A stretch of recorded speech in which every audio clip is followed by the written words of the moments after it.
Please help me welcome Diana who is going to be giving her speech, Put Money in Your Pocket. Diana who with Put Money in Your Pocket. Thank you.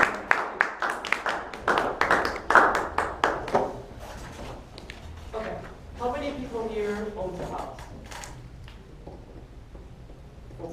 For the ones that don't own it, you can hear my material tonight and tell your friends who own the house, because it will be helpful.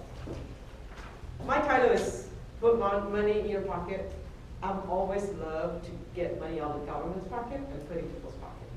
So tonight, I'm going to cover and show you how to protest your property value. I'm teaching a class on Thursday night, so I'm prepping the material for it. For everyone who owns a house that under Harris County, I think most of you here, have you received your little notice from? Yes. Oh yeah, okay. Have your value come up this year? Oh yeah. All right.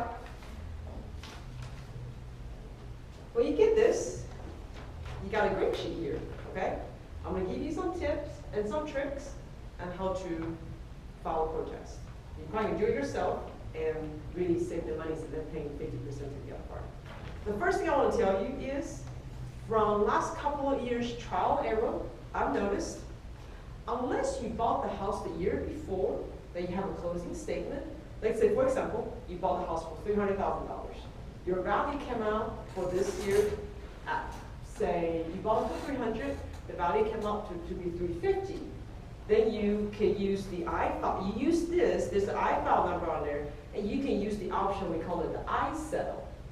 The reason you can use that I-settle, do a computer direct protest, is because you can actually upload your closing statement to show how much you paid the house. Because you bought it last year, there's no dispute for the value of the house. That's the easiest thing to do. When you own the house, you want to go protest when you got a new value, you don't want the option of I-settle. When you go into hcat.org I-file, you create an account, you log in, they'll ask you, do you want to do I-settle now? I recommend no. The reason why, what I've learned is, when you do even you have the correct material, when you do an I-settle, even when you upload the material, you don't always get as good a result.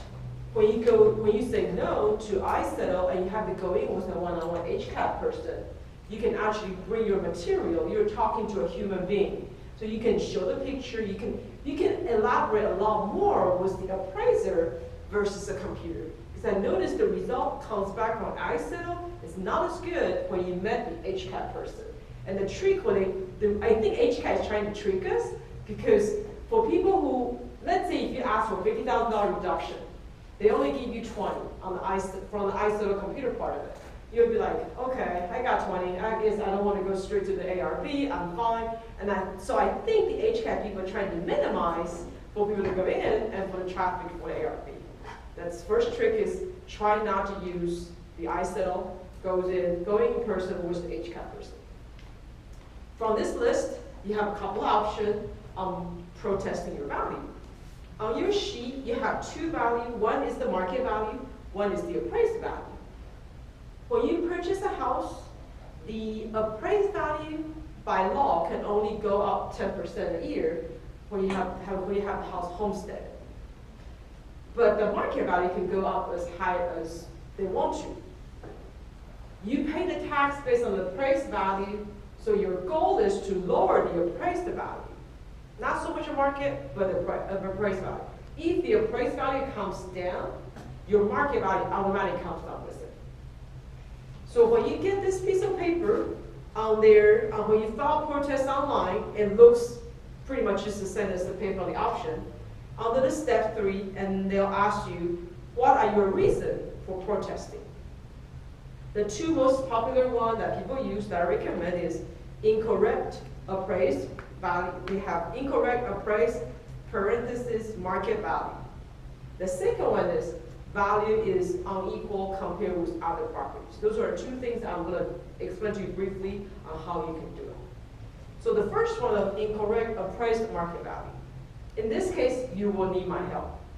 What you do is, you first of all, you get your print out your tax record, and you sort of see how much they appraise you at, how big your house is at.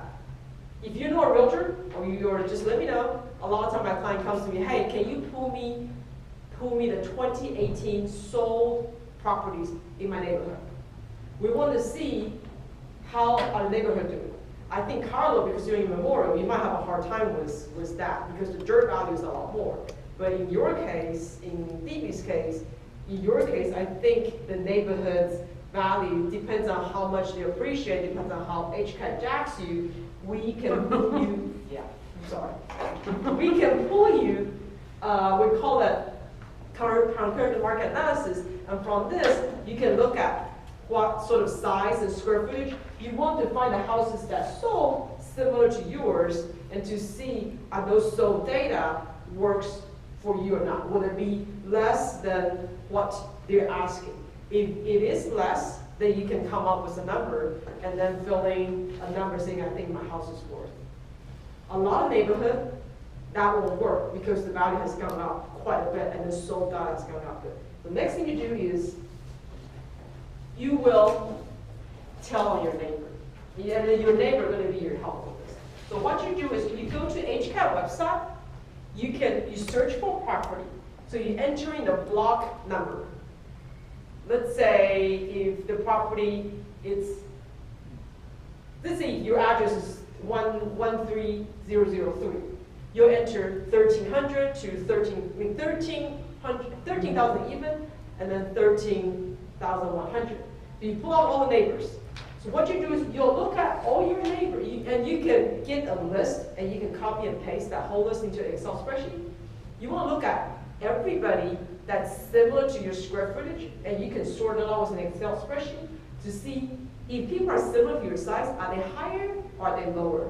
And you pick the one that's lower than yours, and you just says, hey, look, those houses are 2 doors down from me, 1 door down from me. Since they're much lower. In the case I'm going to teach next week, is the neighbors only averaged out at 126. The subject property is at 134. So this is the second way. So you do have to do the Excel spreadsheet to do that. The thing is, when you go in one-on-one, you can really show the data and be able to explain to them so you can get your property value lowered. And I had taught this class several years in a row, and a lot of people have found it really quite not difficult to use, but spend a few minutes and might put some money in your pocket. Thank you, Mr. Toastmaster. Thank you, Diana. I find the HCAD to be, I'll preface this speech by saying, I agree with your speech, and one of the things that I really like about what you do, your speech that you're giving, and I'll use the sandwich method, so, is when you're speaking, not only do you have great visuals, you have all of the documents and all the paperwork, and you show all of us exactly what you're saying. And I think one of the most powerful methods of getting your point across when you're speaking in front of other people is to show and not tell. Because very often we process much faster visually than we do, listening to what somebody's saying. So having all of the documents there is very, very helpful. The other thing that I really enjoy that you do is you not only draw people's attention to the documents, but you give very, very specific details. This is what I want you to learn from this speech. And very often when we're speaking, I know I have a tendency to ramble, or at least it feels that way to me. And if you can give kind of concrete examples or stories or things that will really hang with people, later on your audience is they may not remember exactly the detailed point, but they'll remember the story, and that will lead them to the point. And I think the way you do that, and I've noticed that when you're speaking, you always tend to have a very detailed story, or you have a concrete example, and I'd like to applaud that. Really, the only issue that I would have with your speech is, again, if you're showing these, it's tiny, yeah, and no one could really see. So I would encourage you, when you're giving your speech, maybe to have PowerPoint or some sort of presentation material that everyone can see from wherever they are.